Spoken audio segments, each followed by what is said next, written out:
Bem-vindos a esta análise. O tema que a gente vai abordar hoje, ele emerge de uma reflexão bem fundamental proposta pelo professor doutor Júlio César da Silva.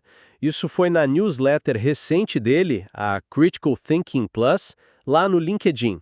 O assunto é o fenômeno do cognitive offloading, a descarga cognitiva, né?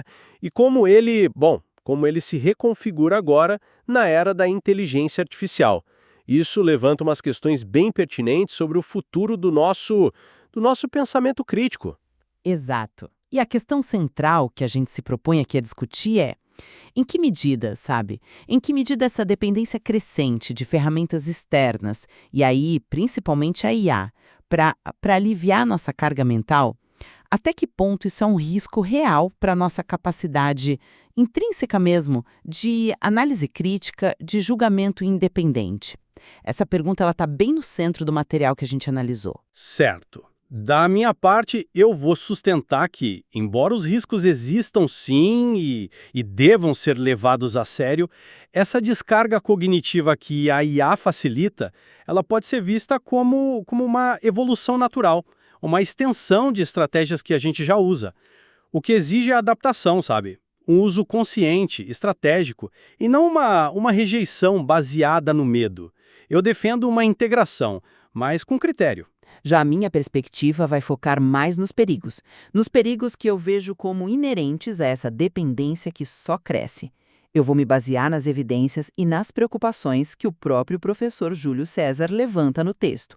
Vou argumentar que é urgente a gente se precaver contra uma possível erosão, sabe, das nossas habilidades cognitivas essenciais, porque a gente está delegando demais para a tecnologia. A questão é se a gente não está perdendo algo fundamental nesse processo todo. Bom, vamos começar então apresentando as posições mais detalhadamente. O conceito de cognitive offloading, né?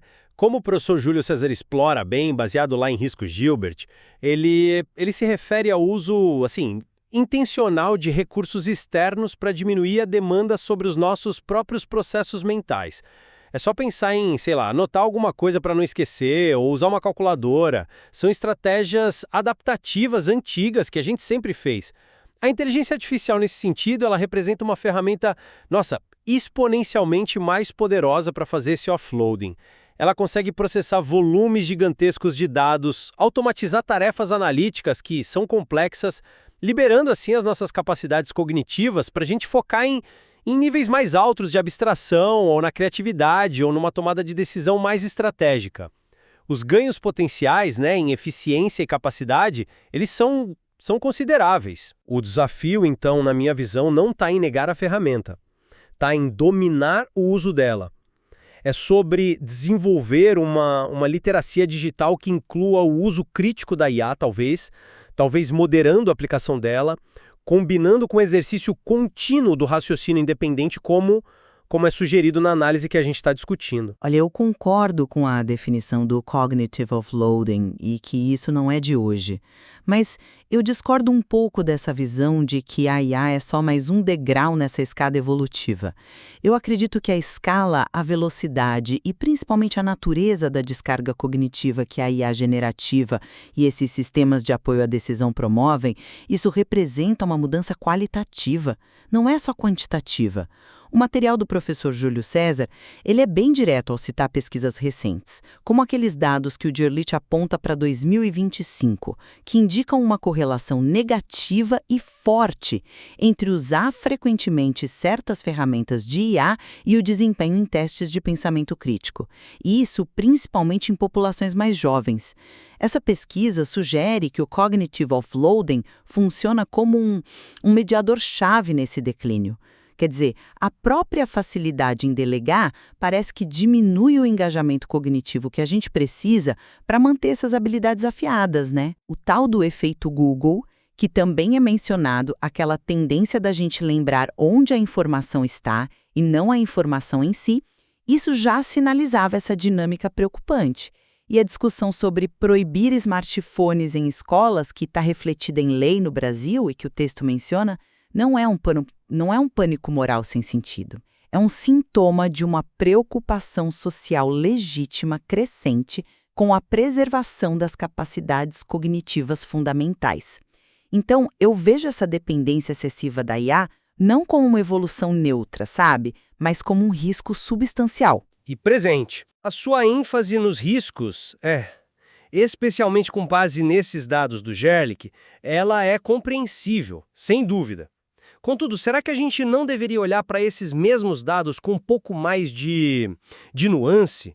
O fato de que existe uma resiliência que foi observada em grupos com maior nível educacional ou mais idade, isso não poderia sugerir que o fator crítico talvez seja a preparação e a forma de uso e não a tecnologia em si? Talvez o problema não seja a existência da ferramenta, mas a ausência de um quadro pedagógico, cultural que promova o uso refletido dela. Medidas como proibições, por exemplo, embora talvez bem intencionadas, elas podem ser só um paliativo e até contraproducentes, né? Porque privam jovens da chance de aprender a navegar criticamente por essas tecnologias. A proposta de uma educação consciente, que o professor Júlio César menciona, me parece apontar para um caminho mais promissor. Ensinar como usar a IA de forma que ela complemente e não que ela substitua o pensamento. Eu tenho minhas reservas quanto a essa interpretação. A correlação negativa que a pesquisa aponta é forte, principalmente nos mais jovens, né? Que ainda estão com as estruturas cognitivas em formação. Colocar a responsabilidade principal na falta de preparo, assim, talvez minimize a potência que a própria tecnologia tem de moldar hábitos cognitivos. Será que a conveniência, a eficiência que a IA oferece não cria um declive tão acentuado para a passividade que torna essa educação consciente uma batalha muito difícil? A preocupação que o texto levanta sobre profissões críticas, médicos, engenheiros, analistas financeiros, que dependem muito de julgamento independente, é muito pertinente. Se a ferramenta facilita tanto que chega a desencorajar o esforço cognitivo profundo, a resiliência que a gente vê em alguns grupos pode ser só um legado do passado, sabe? Difícil de replicar nas novas gerações que já estão imersas desde cedo nessas tecnologias. Entendo. Entendo a sua cautela em relação à força da tecnologia e o impacto formativo dela. Isso nos leva direto a um ponto crucial aqui da nossa divergência, a própria natureza da descarga cognitiva via IA. Você argumenta que ela é qualitativamente distinta. Eu contraponho que, embora a IA seja, sim, mais sofisticada, a lógica por baixo disso de externalizar funções cognitivas para otimizar o desempenho mental, ela permanece. Pensa bem, a escrita externalizou a memória, a imprensa ajudou a disseminar, a calculadora acelerou o cálculo, a IA acelera a análise, a síntese, a geração de hipóteses, são ferramentas que ampliam nossas capacidades, não necessariamente as substituem se a gente usar como tool. O potencial está em liberar o humano para se concentrar no julgamento, na ética, na criatividade, na interpretação final. Tarefas que a IA, pelo menos por enquanto, não domina. Mas é aqui que reside, a meu ver, uma diferença fundamental. Veja bem, uma calculadora executa uma operação precisa que eu defino. Um caderno registra os meus pensamentos. A IA generativa, por outro lado, ela opera de forma mais autônoma e muitas vezes de forma opaca para a gente. Ela não só executa ou armazena, ela gera, ela propõe, ela recomenda. Essa capacidade de formular respostas complexas, que muitas vezes a gente nem distingue de uma produção humana, isso cria um cenário cognitivo, radicalmente novo. O risco de aceitação sem crítica é imensamente maior.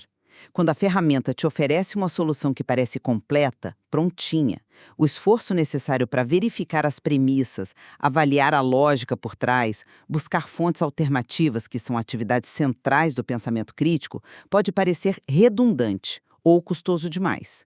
Não se trata só de otimizar o esforço, entende? Mas de potencialmente eliminar etapas cruciais do processo de pensar. A própria ênfase que o professor Júlio César dá na necessidade de um questionamento contínuo dos resultados da IA é um reconhecimento implícito dessa nova dinâmica.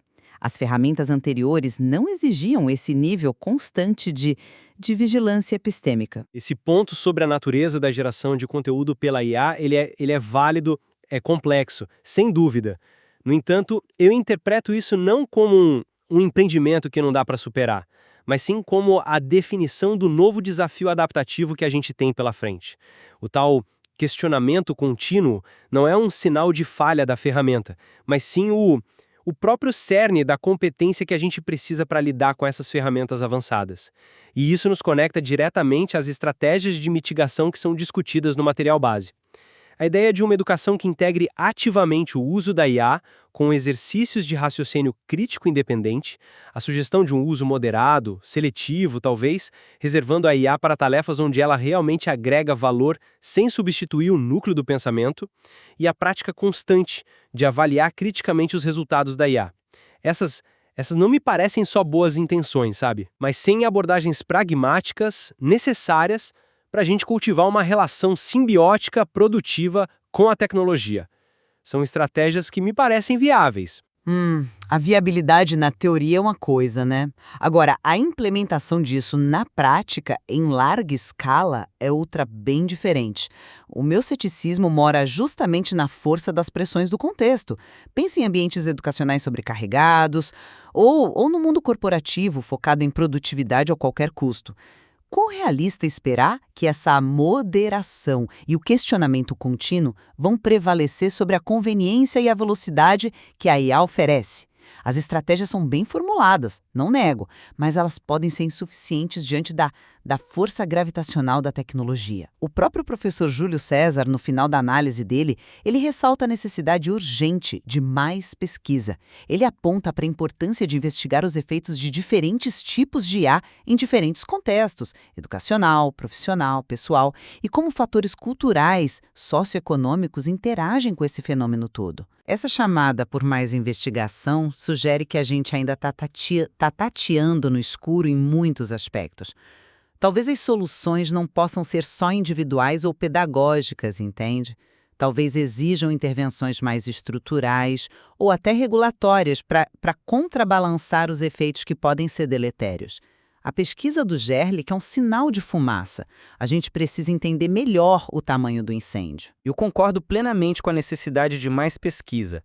A complexidade dessa interação homem-máquina exige sim investigação contínua, multidisciplinar, como o texto bem salienta. Nenhuma tecnologia é neutra, e a IA, em particular, traz desafios inéditos, mas a ausência de respostas definitivas não deveria nos levar à paralisia, certo? As estratégias que foram delineadas, mesmo que imperfeitas, elas oferecem um rumo inicial. E isso nos remete àquela tensão fundamental que permeia toda essa nossa discussão, o equilíbrio entre a busca por eficiência e a necessidade de cultivar o desenvolvimento cognitivo. Você parece sugerir que há um trade-off quase inevitável aí, onde a gente ganha eficiência, mas perde habilidades críticas. Sim, essa é a minha apreensão central. A eficiência é um valor importante na sociedade hoje, claro, mas não pode ser o único. A gente corre o risco de otimizar tarefas à custa de atrofiar as próprias capacidades que nos permitem definir quais tarefas valem a pena ser otimizadas.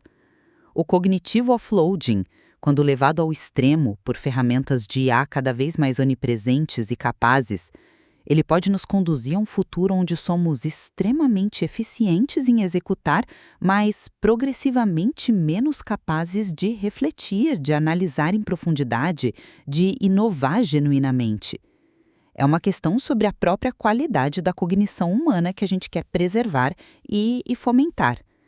A minha dúvida é se a eficiência que prometem compensa o risco dessa potencial diminuição cognitiva estrutural. Eu compreendo a profundidade dessa preocupação. De verdade. No entanto, eu me recuso a ver isso como um jogo de soma zero inevitável. O pensamento crítico não está afadado a diminuir. Ele pode e deve evoluir junto com as novas ferramentas. A IA pode, por exemplo, assumir a análise massiva de dados, a identificação de padrões complexos, a síntese de informações dispersas, tarefas que frequentemente sobrecarregam a cognição humana. Isso pode, veja bem, paradoxalmente, liberar o pensador humano para se dedicar a aspectos mais sofisticados, a interpretação de nuances, o julgamento ético, a conexão interdisciplinar, a formulação de perguntas mais profundas. Em vez de atrofiar, o pensamento crítico poderia ser, na verdade, amplificado, focado em desafios de ordem superior que a própria IA ajuda a identificar. O ponto crucial é garantir que essa colaboração seja intencional, bem orientada, por meio de uma educação e práticas de trabalho que valorizem essa sinergia e não a mera substituição. É uma visão otimista, eu diria. Deposita muita fé na nossa capacidade coletiva de gerir essa transição de forma sábia, equilibrada. Uma fé que, observando as tendências atuais de implementação da tecnologia e os dados preliminares como os de Gerlich, eu considero talvez um pouco otimista demais. A trajetória de menor resistência parece apontar para a dependência, para a simplificação do esforço cognitivo, especialmente onde as estruturas de incentivos, sejam educacionais ou econômicas, não promovem ativamente o contrário. Bom, em resumo, eu defendo que a descarga cognitiva auxiliada pela IA, embora apresente riscos que a gente deve monitorar e mitigar ativamente, ela é um passo evolutivo com o potencial para ampliar nossas capacidades. A chave está na adaptação consciente, sabe? Investindo em educação para o uso crítico, adotando estratégias que equilibrem eficiência e engajamento mental e prosseguindo com a pesquisa para aprimorar nossa compreensão e abordagem. Trata-se de aprender a manejar uma ferramenta poderosa com discernimento. Por outro lado, eu reitero minha preocupação fundamental. Os riscos são significativos para o núcleo do pensamento crítico, riscos que começam a ser evidenciados empiricamente, como aponta o material do professor Júlio César. Eu defendo uma postura de maior cautela, a intensificação da investigação independente sobre os impactos cognitivos de longo prazo e a consideração de medidas proativas, talvez para além das recomendações individuais, que assegurem que a eficiência tecnológica não comprometa as habilidades que fundamentam nossa autonomia intelectual. Fica evidente, portanto, que estamos diante de uma questão, complexa, rica em nuances e desprovida de soluções fáceis, como o artigo do professor Dr. Júlio César da Silva tão bem articula. A forma como nossa cognição interage com a tecnologia é um campo dinâmico e de consequências profundas. Concordamos certamente na complexidade e na importância vital desta reflexão. É crucial que a gente continue a debater, a investigar como essa relação com a inteligência artificial está moldando não apenas o que a gente faz, mas fundamentalmente como a gente pensa. Esperamos que esta análise, ao apresentar perspectivas divergentes, mas ancoradas no trabalho do professor Júlio César, tenha sido útil, e convidamos cada um de nossos ouvintes a uma introspecção. Como vocês utilizam essas ferramentas no dia a dia? Em que momentos a IA é um verdadeiro amplificador das suas capacidades e em que situações ela pode, talvez sutilmente, estar limitando o exercício do seu próprio pensamento crítico? Um material original que está disponível na newsletter Critical Thinking Plus, no LinkedIn, oferece ainda mais profundidade para essa reflexão. E encorajamos vivamente a participação de vocês neste diálogo. Manifestem as suas opiniões, compartilhem esta discussão.